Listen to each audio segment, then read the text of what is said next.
The stars looked peaceful, silent pinpricks of light scattered across a cold, uncaring black sky. But Admiral Skov knew better. Space was not peaceful. Space was ruthless, indifferent, and the perfect battlefield. He stood on the command bridge of the HSS Vengeance, humanity's most feared warship, black as void, armored in neutron-forged alloys and pulsing with quiet power.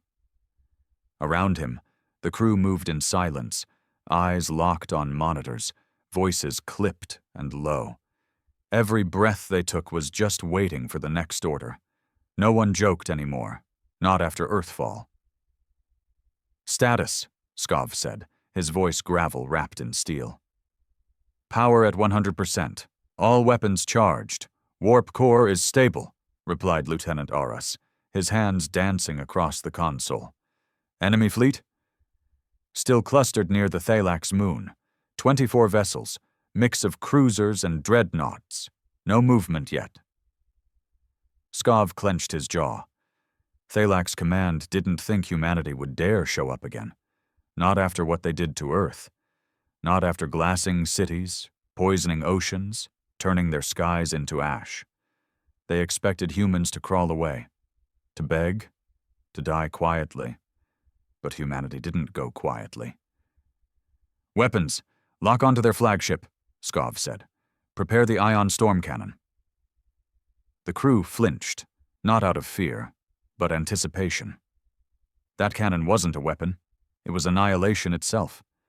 A gift from the rogue AI alliance that had once tried to wipe humanity off the map, but now feared them enough to offer technology as an apology. The irony wasn't lost on Skov. "Target locked," said Aras, her voice low. Skov turned to his comms officer. "Open the channel. Let's give them a chance to run." A few seconds passed before the hologram of a Thalax commander flickered into view. The alien looked like a walking skeleton wrapped in molten metal. Its voice was like sizzling static. "Human warship, stand down. This system is under Thalax protection. Any aggression will be met with total retaliation." Skov didn't blink. "You already gave us total retaliation when you killed 9 billion of us. This is the answer to that." He ended the call. "Fire." Outside the ship, the cannon's emitter core lit up with a pulse of bluish white. The light was so intense that even the Thalax moon cast a new shadow. Then, without a sound, the beam tore through space. It didn't just cut, it erased. The Thalax flagship didn't explode, it simply ceased to be. One moment it was there, the next just drifting atoms. On the bridge, no one cheered. This was revenge, not victory. Suddenly, alarms rang out. "They're moving!" Aras shouted. 23 ships inbound, full formation. They're coming at us." "Then let's show them what human rage looks like." The HSS Vengeance moved like a predator. Its engines left trails of white-hot plasma as it tore through vacuum. Missiles howled out, railguns fired rounds that could pierce planets, and drone swarms ignited like clouds of metal death. The enemy returned fire. But it wasn't enough. Nothing was ever enough against the Vengeance. Skov had made sure of that. Every system was designed to answer only one question. How do we make them suffer? Within minutes, 5 Thalax ships were reduced to debris. Skov watched as their twisted hulks floated by, silently screaming into the void. But the fight wasn't over. A Thalax dreadnought broke formation and rammed one of their drone carriers. The explosion lit up space like a dying sun. Skov felt the tremor even from here. "Casualties? Carrier 6 is gone. All hands lost." Skov's jaw clenched harder. "Return the favor." The Vengeance surged forward, angling toward the dreadnought. 1,000 micromissiles launched from hidden bays, snaking around shields and slamming into every crack in the hull. When the dreadnought's core finally ruptured, the blast wave threw smaller ships spinning like toys. Still, they kept coming. The Thalax didn't understand what they had awakened. This wasn't just war, this was vengeance wearing human skin. And it had just begun. Space was red now. Not literally, but in the minds of everyone aboard the Vengeance. That's how it felt. Red with fire, blood, vengeance, and the memory of Earth's final broadcast. The screams of a child buried beneath rubble, the choking silence of poisoned air, the haunting flash before the feed went dark. That memory lived inside each crew member like a parasite. A righteous one. A fire they fed every time a Thalax vessel was ripped in two. Admiral Skov stood unmoving at the center of the bridge, eyes locked on the tactical map. 23 red blips had become 16, and those 16 had now scattered, confused by the sheer brutality they were facing. The Vengeance wasn't just a ship, it was retribution forged in steel. "Multiple hostiles disengaging," said Lieutenant Aras. "They're trying to regroup around the moon's far side."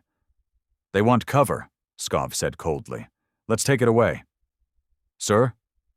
Bring in the solar lens." The bridge went silent. The solar lens was banned technology. Not by human laws, there weren't many of those left, but by every interstellar treaty once signed by civilized races. It concentrated and reflected the radiation of a nearby star, bending it like a laser until everything it touched cooked from the inside out. They had only used it once. During the siege of Tau 9, when human refugees were being boiled alive by alien overlords in methane pits, that entire system no longer existed on the galactic maps. Aras hesitated. "Sir, the moon has a civilian colony on the dark side, mostly slave races, not Thalax." Skov didn't blink. "Slaves or not, they watched Earth die and said nothing. They mined Thalaxium, fueled the war machines. That makes them part of it. Burn it all." No one argued. "Charging the solar lens," Aras said.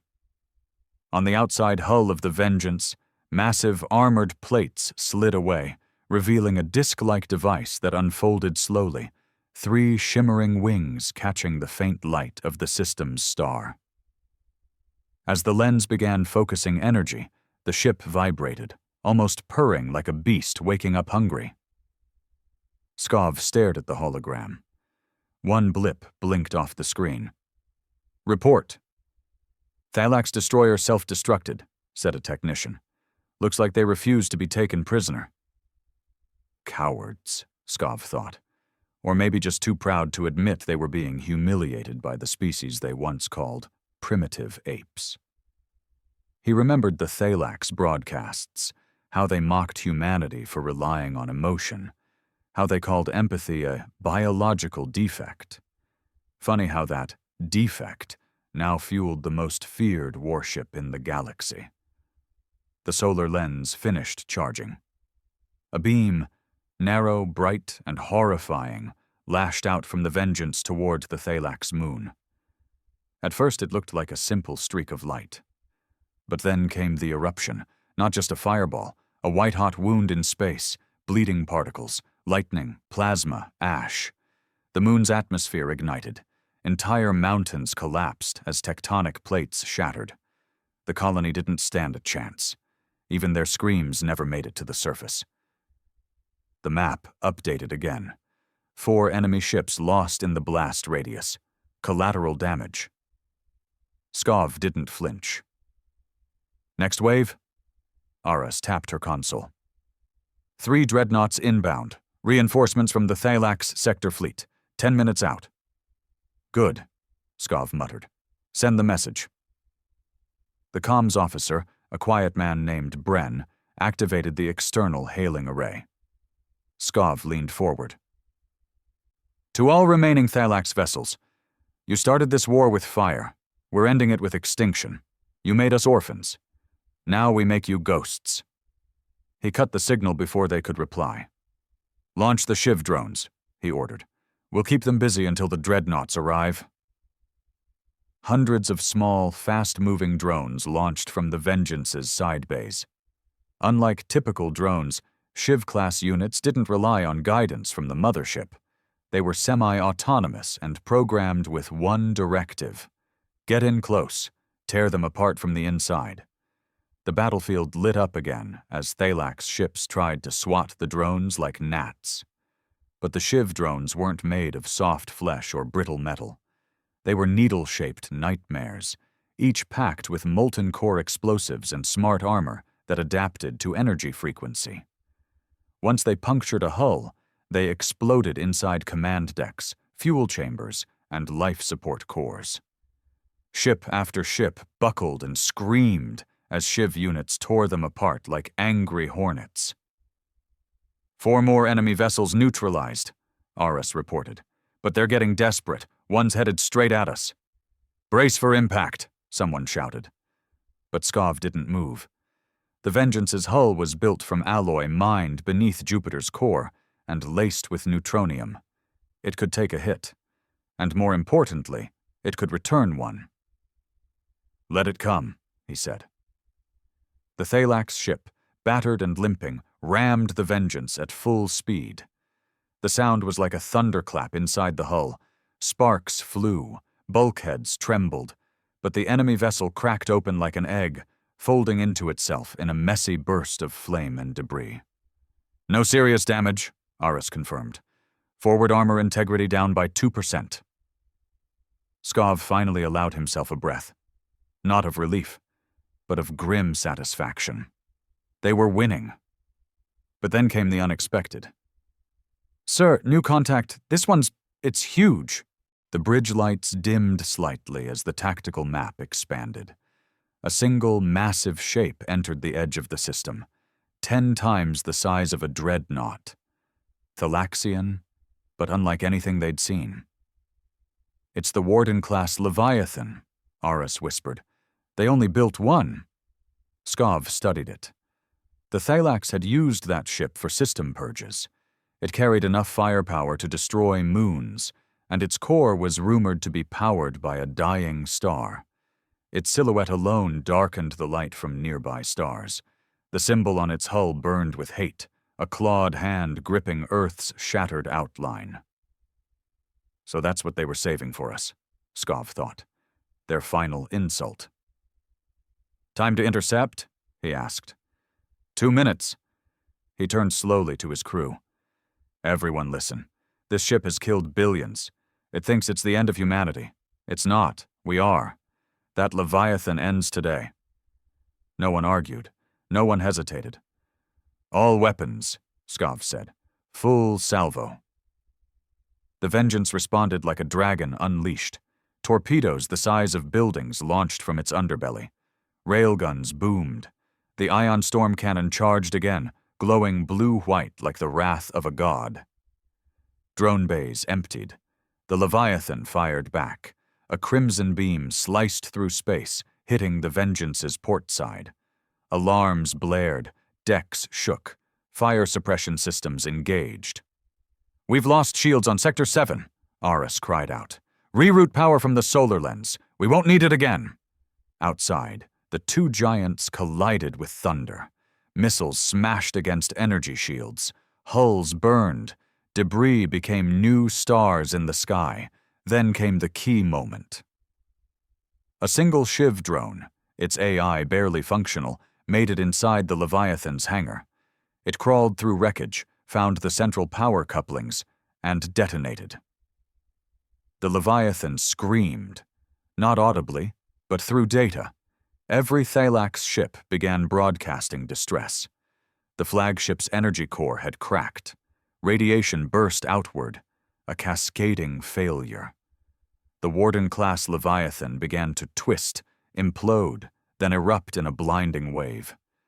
The shockwave knocked the Vengeance sideways. Bulkheads groaned, lights flickered, fires sparked on the bridge. But when it cleared, the Leviathan was gone.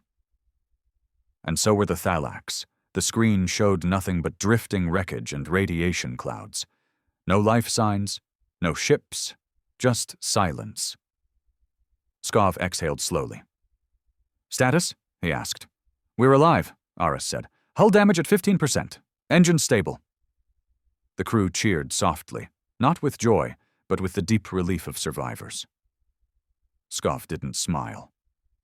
He looked out into space, jaw tight, eyes dark. Send a message, he said.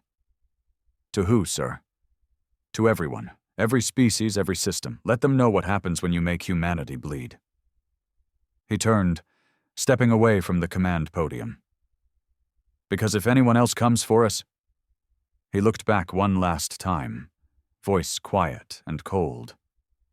We won't send diplomats next time. We'll send more ships like this one. The bridge fell into silence. Around them, space slowly drifted into darkness once more. But that darkness no longer belonged to the stars. It belonged to Earth. They called it the silence of Sector 19. An entire quadrant of the galaxy, once bursting with trade routes, pirate dens, orbital colonies, and arrogant alien empires, now reduced to nothing. Empty, quiet, cold. All because of one ship. The HSS Vengeance didn't just win a war, it erased an entire enemy civilization. And the galaxy had noticed. News spread fast across comnets and deep-wave transmissions. Civilizations that once mocked humans now whispered their name in fear. Neutral systems went dark, canceling border patrols and hiding their fleets behind asteroid belts. Treaties were revised, armies doubled, but none dared attack. Not anymore. Admiral Skov sat alone in his quarters, staring at the cracked, burned photo he kept in a rusted frame. A family, his wife, his son, both gone in the first orbital strike on New Chicago. He had nothing left but this war. And even that was starting to feel different. Hollow. There was a knock on his door. Come. Lieutenant Aras stepped in, her uniform blood-stained from a ruptured pipe during the last engagement. She didn't care. None of them did anymore. Report from Earth Command just came in, she said, handing over a data chip. They've promoted you to Supreme Commander. Skov didn't react. There's more, she added. The UN Remnant has authorized total mobilization. They're calling it Directive Genesis. He finally looked up. Genesis? She nodded grimly. They're not rebuilding Earth, sir. They're replacing it. Skov plugged the chip into the table port. The hologram above flickered to life. Blueprints of massive orbital rings, terraforming drones, artificial core stabilizers. The plan was madness, ambitious, and deeply human. They weren't going to reclaim their home. They were going to build a new one, bigger, stronger, floating in space. A planet-sized station called Fort Terra. Not a symbol of hope. No, it was a message, a fortress, a warning, and they needed the vengeance to clear the path. Aris hesitated. Skov, there's something else. He waited. A transmission was intercepted, from the core Dominion. They're massing forces along the Perse wall. 10,000 ships, 20 worlds. They've decided we're too dangerous to exist. Skov's eyes narrowed. Then they've just signed their death warrant. She swallowed. They've allied with the Thalax survivors and the Eliari. That got his attention. The Eliari were old, ancient. Long before humans even left their moon, the Eliari were carving star paths through galaxies. They rarely involved themselves in conflict, unless they believed a threat could unravel galactic balance. And now, they believed that threat was humanity.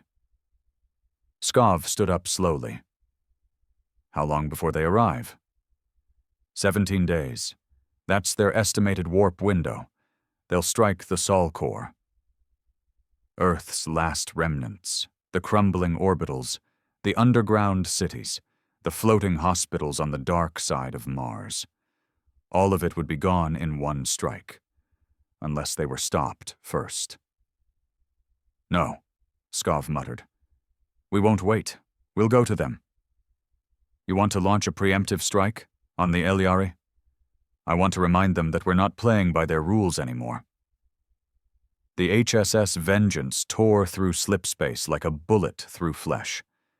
It wasn't just moving, it was hunting.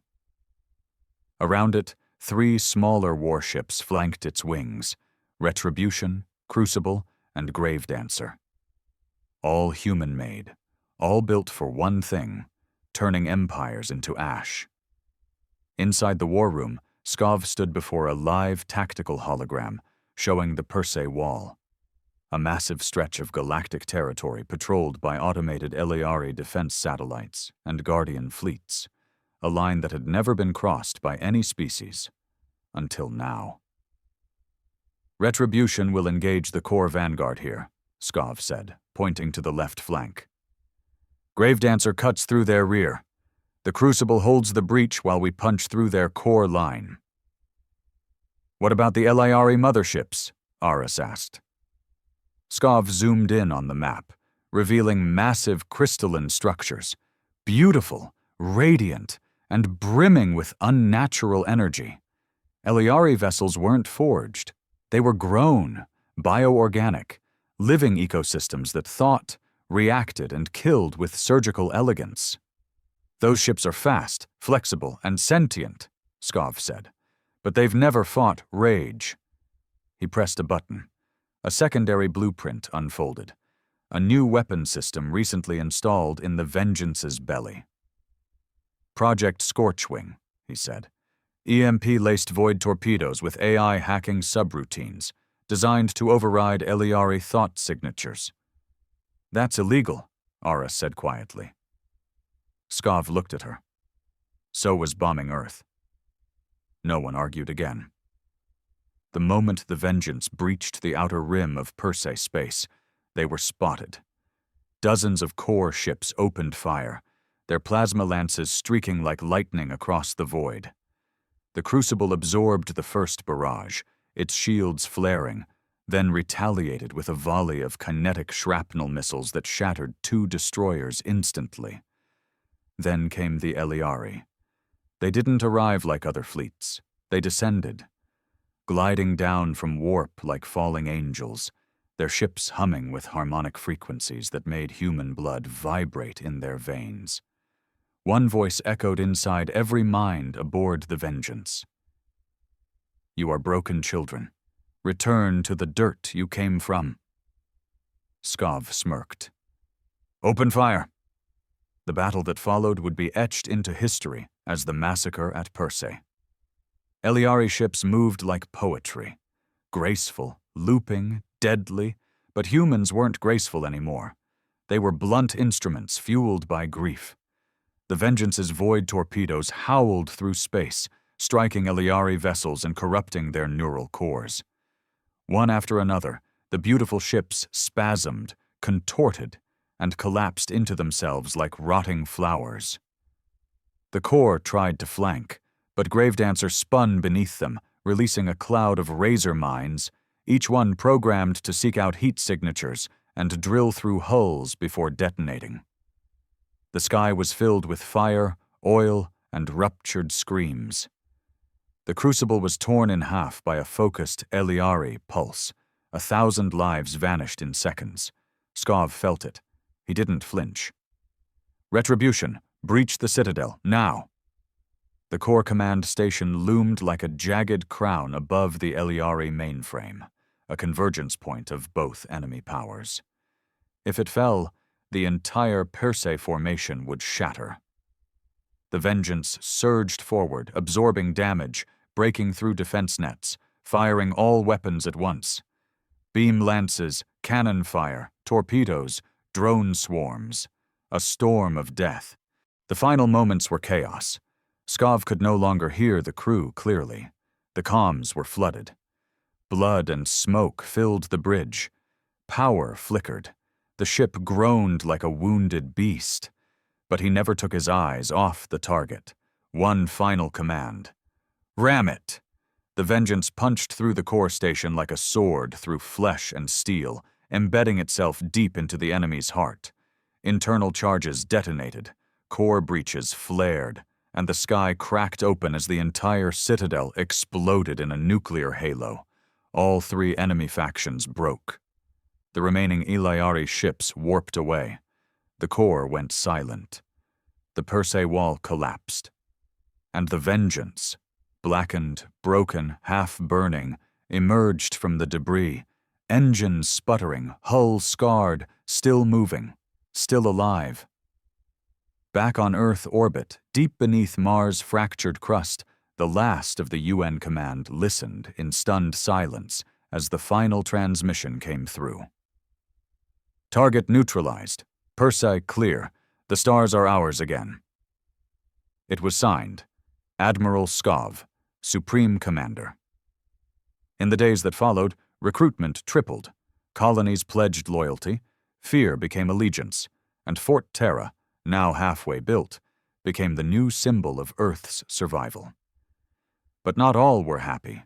Whispers rose in dark corners of the galaxy that humanity had become the monster it once feared, that the Vengeance was no longer just a warship, but a curse. A black angel that brought death wherever it went. Some said Admiral Skov had changed, that he no longer spoke to anyone outside his command bridge, that he stayed awake for days, staring at that old burned photo. Some said he was planning something worse, something final. Because deep in the void, beyond the edge of any known map, Skov had received one final signal. A ping. From the ashes of Earth. A whisper. They're still alive. No one expected Earth to speak again. Not after the firestorms, the orbital bombardment, the black rain that turned oceans acidic and skies to poison. Not after the Thalax hit the biosphere with gamma rot and turned cities into mass graves wrapped in silence. For years, it had been accepted. Earth was a tomb. But then came the ping. It was faint. Broken. Not a distress call, not even a message in human language. Just a series of pulses buried inside a decommissioned deep-wave frequency. One that hadn't been used since the first Martian colonies rose from red dust. It shouldn't have existed. And yet, it was real. Admiral Skov stood in the observation bay of the HSS Vengeance, watching Earth rotate slowly in the distance. Or what was left of it.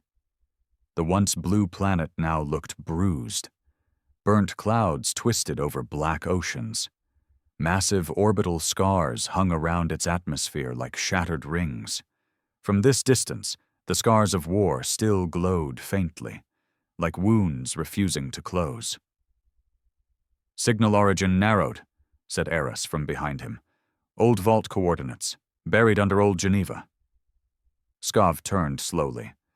I thought Geneva was vaporized. It was. But the vaults went deep. Black site level. Government shadows. AI research. Prohibited tech. All sealed just before the first strikes. And it's still broadcasting after all this time? Sir, it's not broadcasting randomly. It's responding.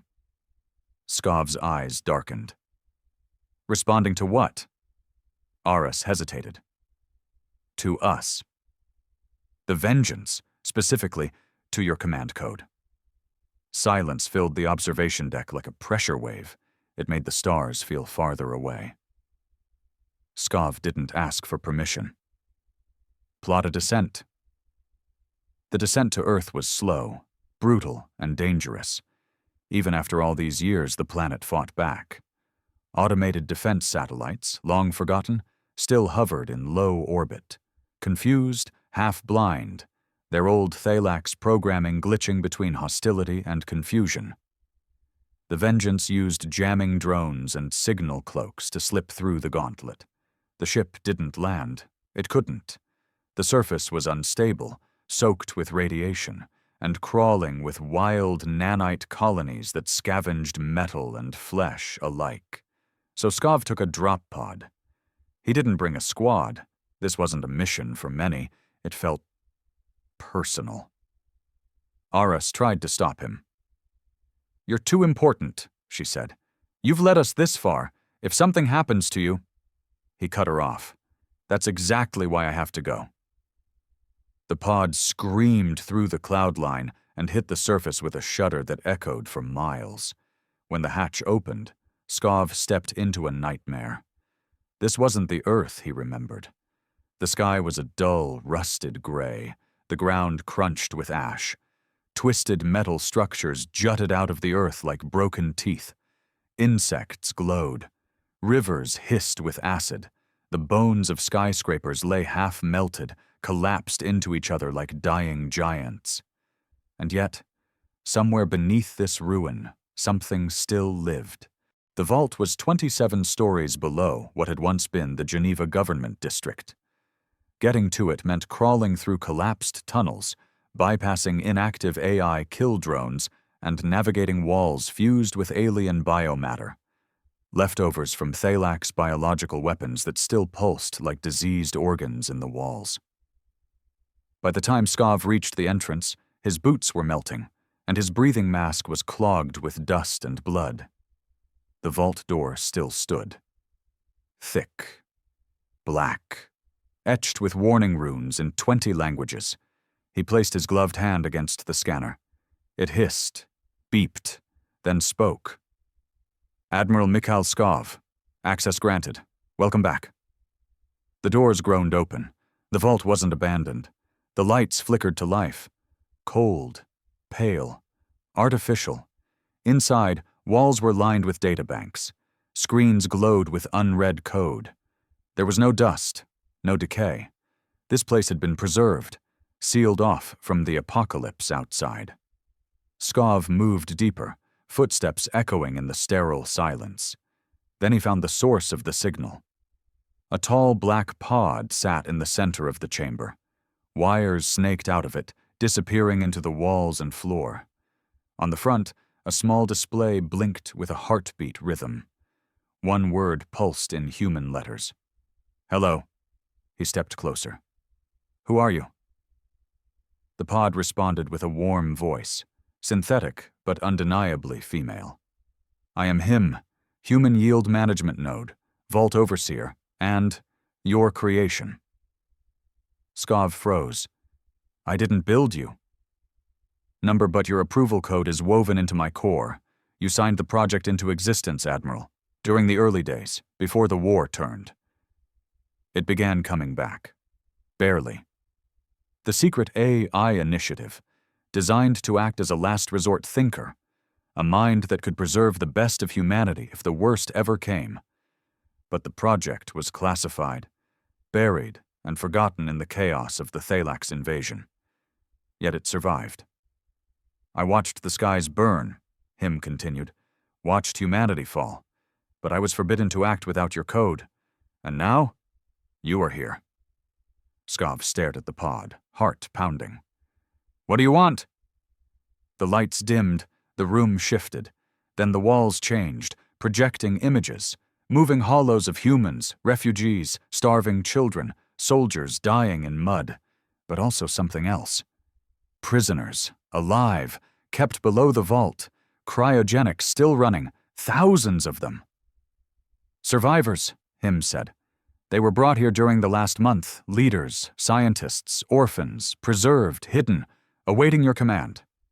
Skov stumbled back a step.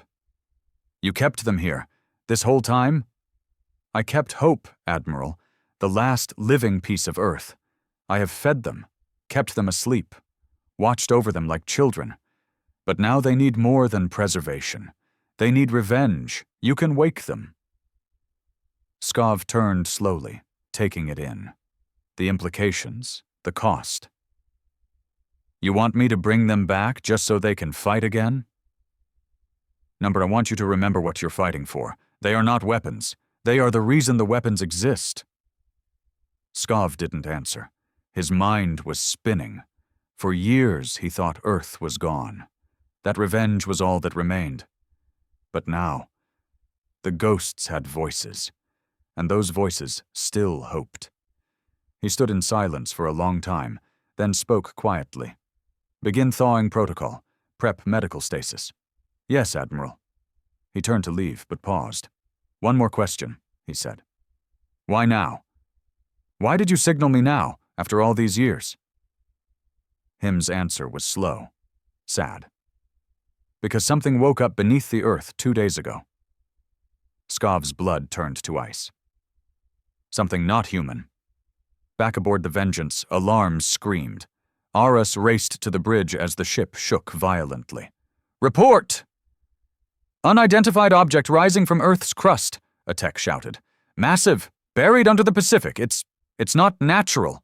Skov's voice crackled through comms. "Do not engage." "Sir?" "Stand by. I'm bringing company." The screen showed it. A massive black spire erupting from the ocean like a spear aimed at the stars. The waters boiled around it. Lightning crackled. And something ancient, something wrong, began to pulse with life inside it. A signal.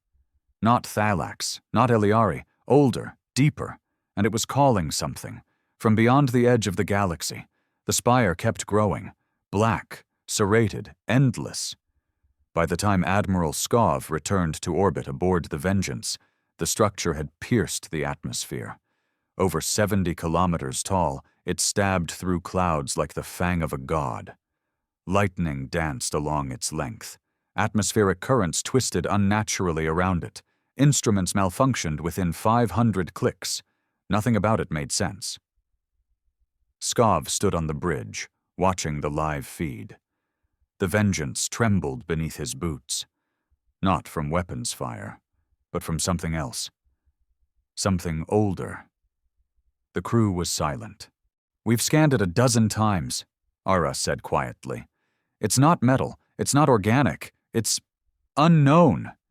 The closest material match in the database is obsidian under gravitational compression, but it's alive somehow, vibrating." "Any heat signatures?" Skov asked. She hesitated. "Number, but it's emitting a low-frequency hum, not just into space, into deep space. We ran a trace on the pattern. It's a pulse. Like sonar, it's sending a signal every 6 minutes." "To who?" "Not who," Ara said grimly. "To what?" The message was ancient. It took Earth's last quantum decryption array, located in a forgotten vault on Europa, 6 hours to decode the pattern. What it revealed was not a language, but a countdown, a celestial trigger, a summoning, a call for something sleeping beyond the edge of mapped space, outside the Milky Way entirely, an entity, or intelligence, catalogued in only one place, a banned archive in the original UN Deep Threat Logs, marked EXO-X4049, codenamed The First Silence. Skov read the log in private. It was only one paragraph. During the ancient expansion into the Andromeda Drift, long-range probes encountered dead systems, planets scorched from within, stars collapsed unnaturally, species fossilized mid-movement. Every pattern led back to a single, spherical anomaly. It did not move, it did not communicate, but every signal sent to it stopped. No light, no time, no reply, as if the message fell into a pit that swallowed reality itself. The anomaly was named the First Silence. It is theorized to be a remnant, a god, or a machine, or all three. It has not moved in 1 billion years. If it ever does, the stars will die screaming. Skov read the line 3 times, then closed the file. He didn't tell the crew. Earth's surface became unstable. Seismic activity increased by 900% around the base of the spire. The Pacific Rift cracked open. Storms with wind speeds above 500 kilometers per hour circled it endlessly. Every satellite went dark. Communications were reduced to tight-beam laser. The worst part? The vault survivors had begun waking up, not screaming, whispering. Aras met Skov outside the medbay. "Sir, something's wrong with them. Their vitals are fine, but they're chanting. All of them. In unison." "Chanting what?" She looked pale. "It's not in any known language, but the translation AI spat out a phrase that keeps repeating." Skov waited. Aras swallowed. "The seed is open. The sky will forget its stars." They assembled a recon unit. No drones, no tech worked within 100 kilometers of the spire anymore. The electromagnetic field around it bent reality. Time pulses inside the field were out of sync. One scout ship went in and came out 5 minutes later with 7 years of clock time logged, so it had to be human eyes on the ground. Skov led the team himself. They took old-world hazard suits reinforced with vengeance plating, dropped by stealth glide into the outer rim. The world they landed in was wrong. Gravity was unstable. Colors shifted subtly when you weren't looking, and shadows seemed to move before you did. Then they saw them. Figures. Thousands of them. Surrounding the spire, standing, silent. Not Thalax, not alien. Human. Naked. Covered in a black dust that made their veins pulse silver under the skin. Their eyes were open. Glowing. "Who are they?" one of the soldiers whispered. "They're the Vault survivors," Skov said. "All of them." "But how?" "They walked here. No ships landed, no pods deployed, no transport signatures. They walked." They approached the spire carefully. The closer they got, the more their suits failed. Visors cracked. Internal comms turned into static. Each man started hearing voices. Some heard loved ones long dead. Others heard crying. One soldier dropped to his knees and began tearing off his helmet, sobbing, begging for forgiveness. He didn't make it. The spire watched them. It had no eyes, no face. But it felt like looking at the sky and realizing the sky was alive, and it was looking back. They reached the base. A doorway yawned open, not built, not cut, just opened, as if the spire wanted them inside. Skov hesitated. He should have called for retreat, turned back, nuked the site from orbit, but something pulled him forward, as if it knew his name. Inside, the laws of physics broke. There was no inside, not in the traditional sense. The corridor folded space around it, looping back on itself. The walls pulsed like veins. Whispers floated around them, not in the air but in their minds. You carry rage like a gift. You are not vengeance. You are the knife it holds. You are our child, and our key. Skov walked until the others were gone. He didn't remember them leaving. He didn't hear them scream. He just forgot them.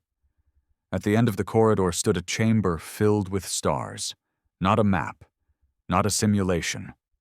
Real stars, suspended in black fluid that moved like liquid shadow. Skov walked through it, feeling galaxies spin around his skin. In the center floated something small, a seed, the size of a human heart. It beat, once every 5 seconds. Skov stared, and it spoke, not in words but in knowing, as if it planted a thought so deep into his bones that it became memory. You fight for a species that has forgotten its mother. We are what they buried to survive.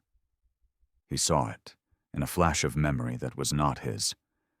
Long before Earth was Earth, before stars burned in the sky, there had been something else.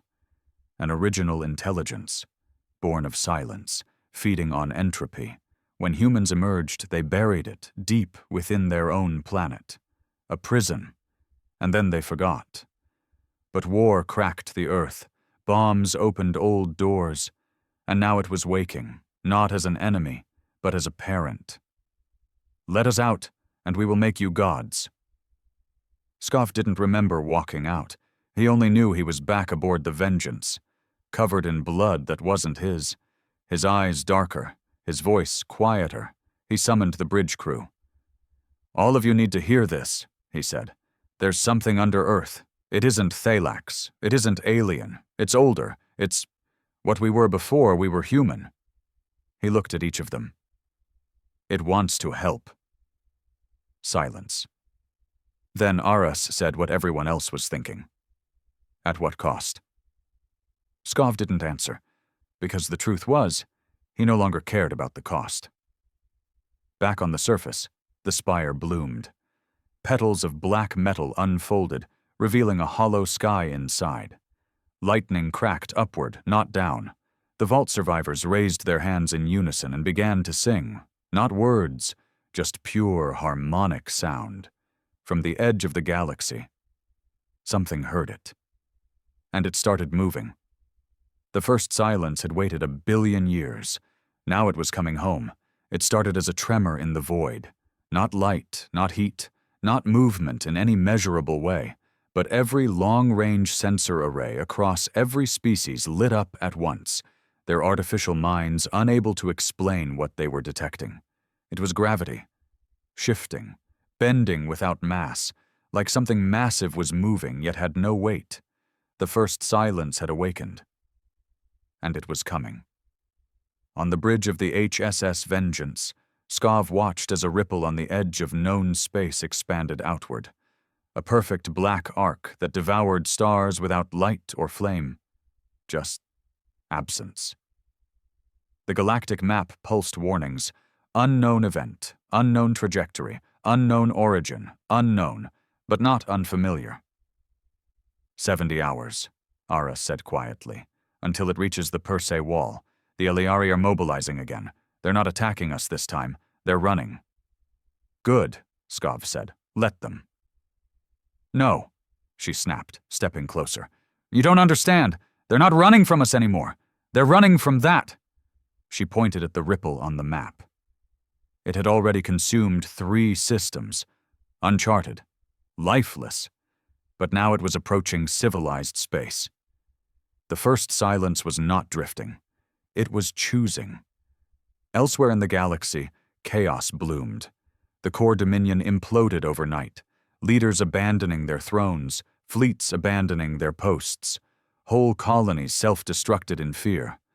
Rumors spread through the stars like wildfire, that the humans had awakened an ancient god, and now nothing could stop what came next. The Thalax tried to make contact. They sent an ambassador to the edge of Earth's orbit, begging for parley. Skov refused to answer.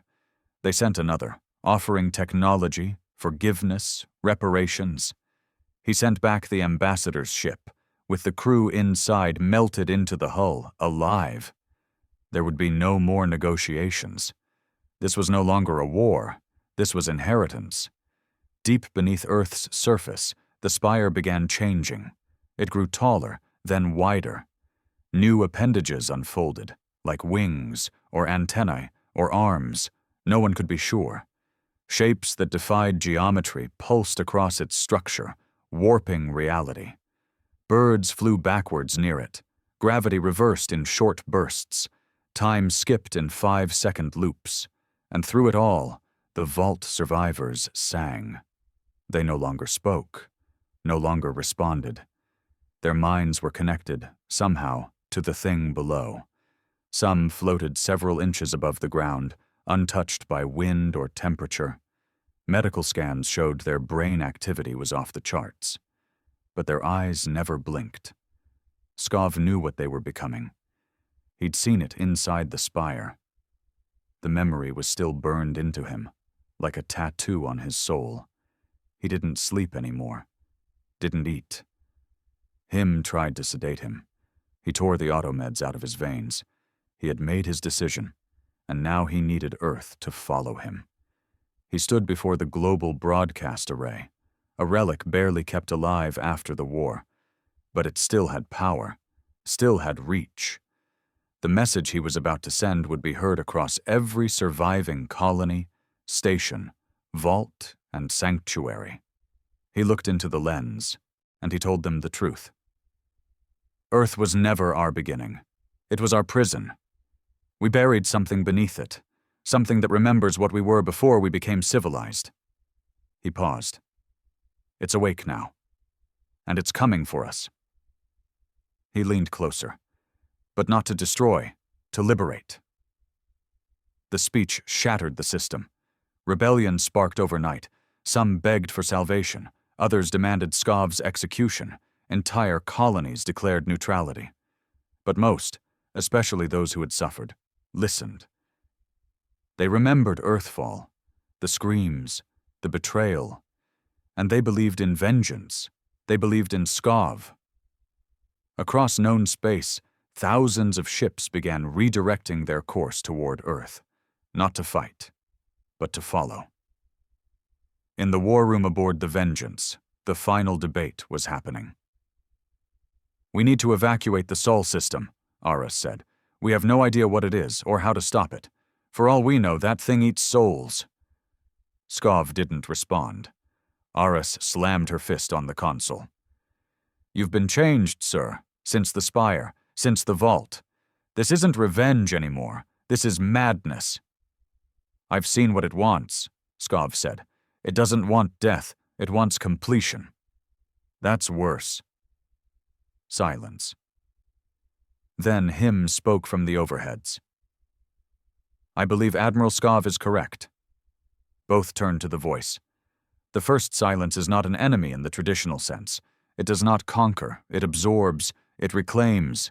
That is its function. "You're siding with him now?" Aras snapped. "I am not siding. I am interpreting. If it reaches Earth, it will finish what it started eons ago, and we must choose. Do we join it willingly, or be taken anyway?" Skov turned to the nav officer. "Open a channel. To it." The officer froze. "Sir, we don't know if it even—" "Do it!" The room darkened. A narrow band signal was transmitted toward the ripple, coded in the spire's own frequency, replicating the harmonics of the Vault survivors' chant. No reply. Then the lights flickered. The Vengeance trembled. And a voice entered every mind at once. "You have remembered me." It wasn't sound. It wasn't even words. It was memory, pain, glory, fire. Skov collapsed to one knee. His crew screamed, convulsed, cried blood. Then it stopped. The map updated. The ripple changed course. It was heading directly to Earth now, fast. The countdown had begun. 6 hours until arrival. The Vengeance's systems glowed with unfamiliar energy. The ship, long feared by empires, was now becoming something else. The spire's influence had begun transforming its AI, its reactors, its core. The hull started to pulse, as if breathing. Skov walked the decks like a priest in a cathedral of war. He touched the walls, whispered to the ship, told it to be strong, told it what was coming. In orbit, the first of the Loyalist fleet arrived. Human ships, refugee ships, old freighters retrofitted with plasma lances, broken vessels painted with vengeance slogans. They came not to fight. They came to witness. And then it came, not like a ship, not like a god, like a whole. A perfect black sphere, bigger than Earth's moon, appeared above the system's edge. No propulsion, no light, no explanation. Stars near it dimmed. Satellites vanished. The spire on Earth glowed, screamed, and then opened. A beam of pure darkness shot upward, hitting the sphere. And for a moment, everything stopped. Every engine failed. Every screen went black. Every heartbeat paused. Time stuttered. Then a voice whispered, "Let us become." And the stars began to fall. Ships exploded without being touched. Minds melted without being harmed. The laws of cause and effect blurred. And yet, at the center of it all, Skov stood still. On the bridge, everything collapsed into screaming chaos. But not for him. For him, it was peaceful. He walked to the observation glass. Earth burned below. The sphere waited above. And he chose. He opened a comlink to all ships and said, "Do not fear. This is not the end of humanity. This is the beginning of something more. This is what we were always meant to become. We are not prey. We are not broken. We are not ashes. We are the last word. And we are going home." The first silence engulfed Earth. But Earth did not vanish. It transformed. The planet split open, revealing not magma, but light. Shapes moved beneath the crust. The continents folded inward. The oceans rose and froze in mid-air. Cities unfolded like flowers of glass and metal. From orbit, Earth began to glow like a star reborn. The spire melted upward, forming a bridge between the planet and the sphere. And then it happened. Every vault survivor rose into the air, then every human ship, then the Vengeance. All lifted upward, gravitational logic discarded, ascending toward the first silence. As they entered the sphere, one by one, they did not scream. They sang, and far beyond the edge of the galaxy, 1,000,000 civilizations fell to their knees, because they knew humanity had not died, humanity had evolved, and nothing would survive what came next. There was no color inside the sphere, no light, no texture, no time. The HSS Vengeance floated weightless in an endless nothing that felt dense.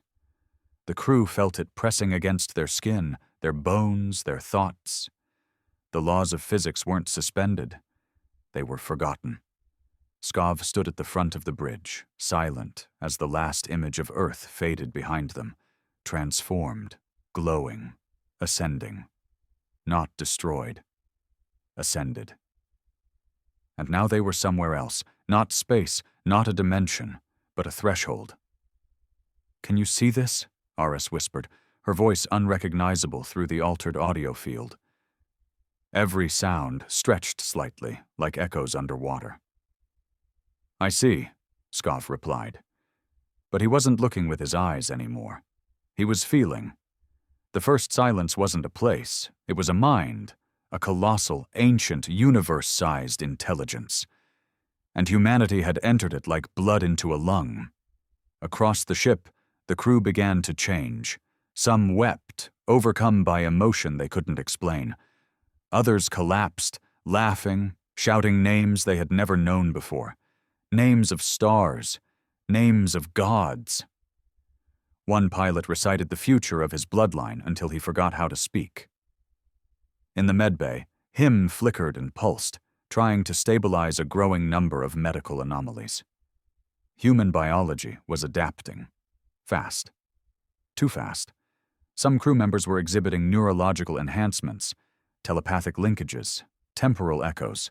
Their cells no longer aged.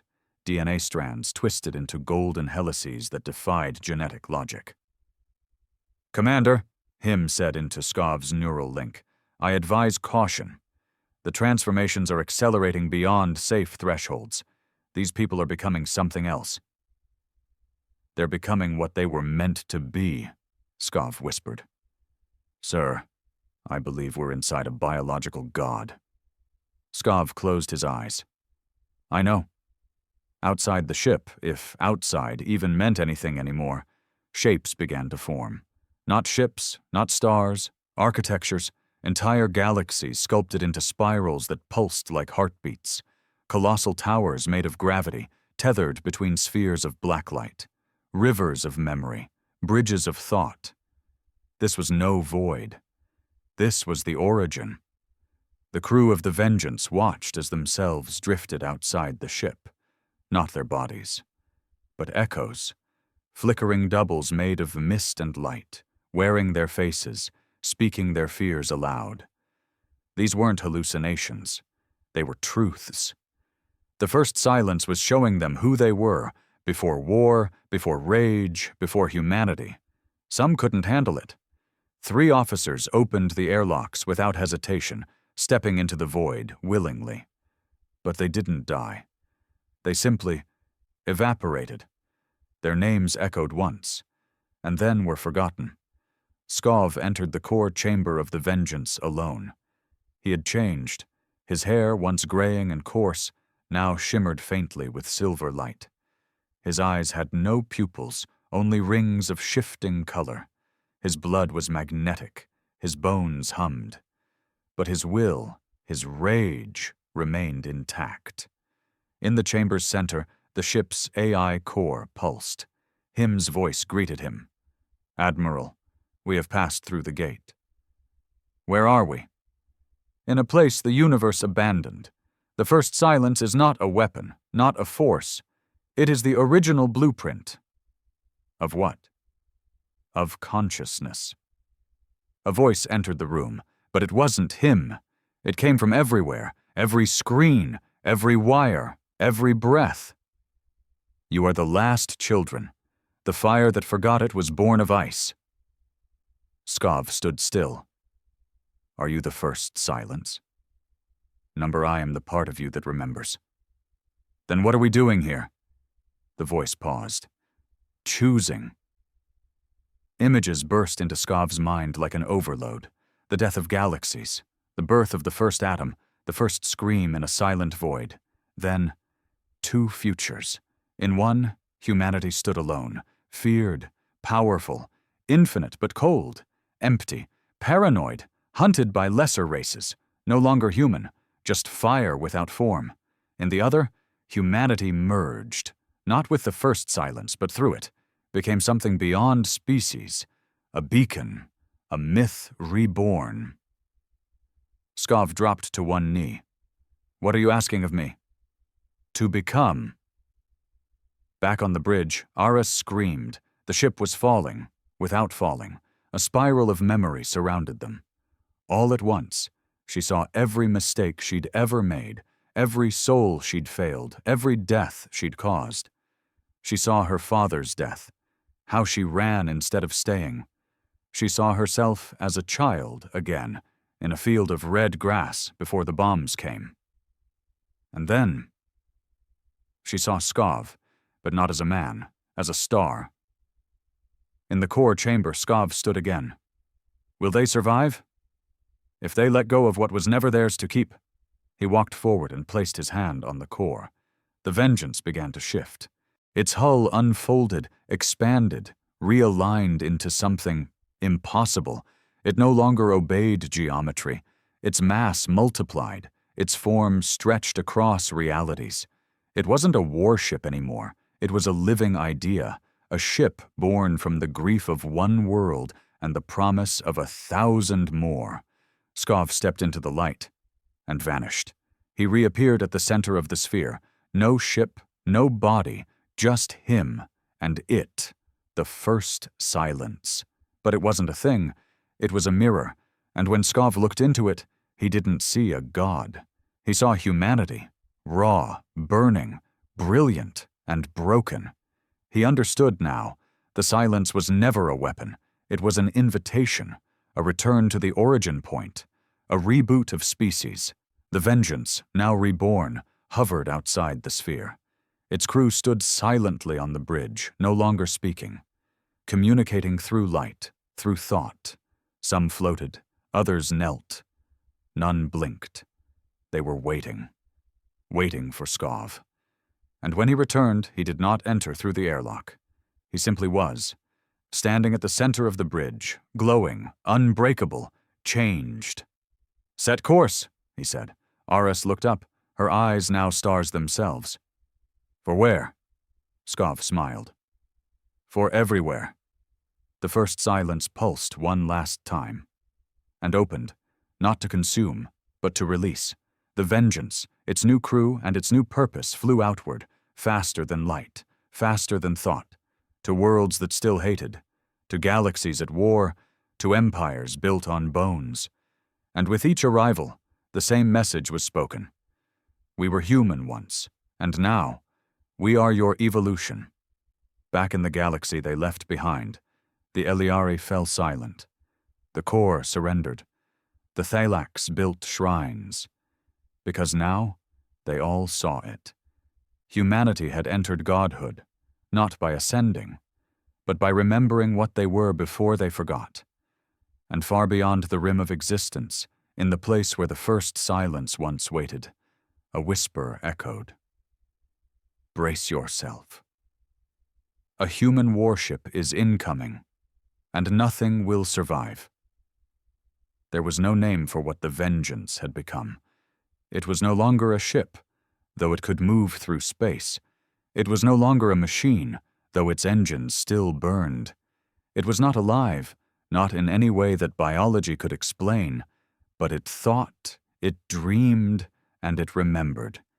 Each part of it carried a soul, a grief, a fury. It was a vessel of vengeance and rebirth, a star-bound cathedral forged in war, now wrapped in light and silence. And at its center stood Admiral Skov, though even the word admiral felt too small now. He was something else. His body still resembled a man's, but light pulsed beneath his skin. His thoughts could bend matter. Time danced around him, no longer linear but obedient. He could see the past and taste the future. And in the hollow quiet of deep space, he was no longer bound by command chains or politics. He was the will of humanity. The Vengeance's return to known space was not loud. It was not a flash of light or a roaring quake. It was a presence, a quiet arrival that turned stars cold, made moons shift in orbit, and sent every interstellar species into panic. And Skov spoke, not through channels, not through sound. He spoke into the minds of every living thing. We are returned, not to conquer, not to rule, but to remind you that we were never weak, never forgotten. We are the children of fire and silence, and we are finished begging for peace. The message echoed across the stars, and the stars blinked. On the Eliari homeworld, where floating cities shimmered in twin sunsets, the high circle fell to its knees. They remembered Earthfall. They remembered laughing at the weakness of humans, at their broken bones and screaming mouths. They remembered the child in the rubble, coughing blood into a camera lens. Now that child's race had returned.